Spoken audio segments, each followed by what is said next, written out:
November 24th, 1971. A cold and rainy night in Portland.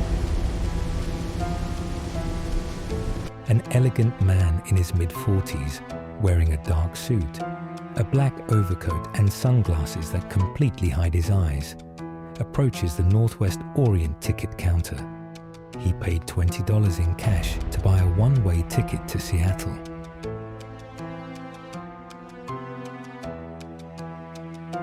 The name on the ticket, Dan Cooper. This man carried nothing but a black briefcase and a terrifying calmness that did not suit the noise of airports.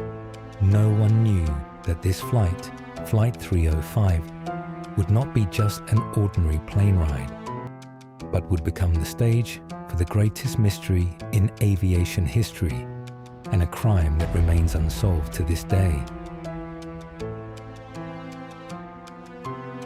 Today, we reveal how a man vanished into thin air, leaving behind an immortal legend.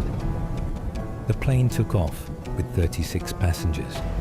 It was a short flight, only half an hour. Cooper sat in seat 18C in the back. He lit a cigarette and ordered a drink. As flight attendant Florence Schaffner passed by, he handed her a small folded piece of paper. Young flight attendants were used to flirting attempts, so she slipped the note into her pocket without reading it. Here.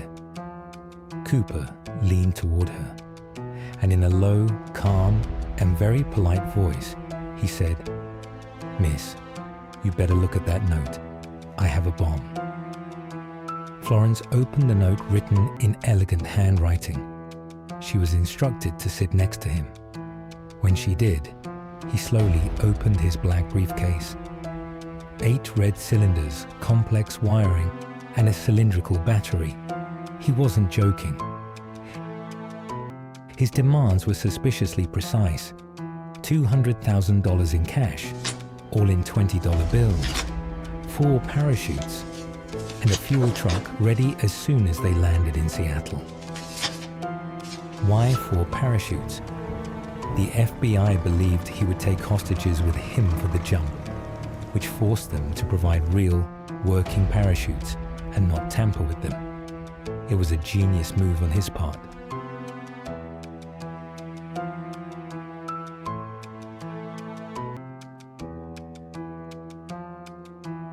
Throughout the holding pattern over Seattle to gather the money, the passengers knew nothing. They were told there was a mechanical issue. Meanwhile, Cooper was in the back, paying for his drinks and even offering the flight attendants to keep the change as a tip. The plane landed. The exchange was made. He received the money and the parachutes and released all the passengers. Only he, the pilots, and 1 flight attendant remained. At 7:40 p.m., Cooper ordered the pilots to take off toward Mexico City, but with instructions only a seasoned aviation expert would know. Fly at a low altitude not exceeding 10,000 feet, at a very slow speed, and keep the landing gear lowered.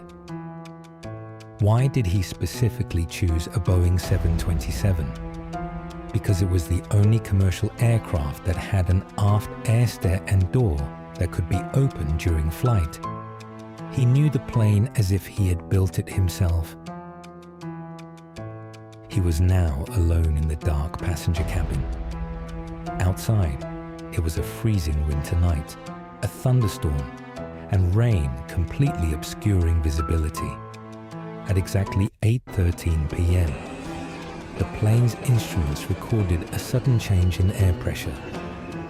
D.B. Cooper opened the aft door of the plane and took a single step into the void of the dark night over the harsh Washington forests, stepping straight into the pages of history. When the plane landed, the FBI found nothing but his black tie and 2 parachutes. No trace of Cooper and no trace of the money. They combed the forests inch by inch. No body, no parachute. investigators wondered, could a man wearing a business suit and work shoes survive a night jump into a raging storm? In 1980, bundles of rotting cash were found on a riverbank. They were part of Cooper's money. Did he drop them, or did he bury them as a decoy?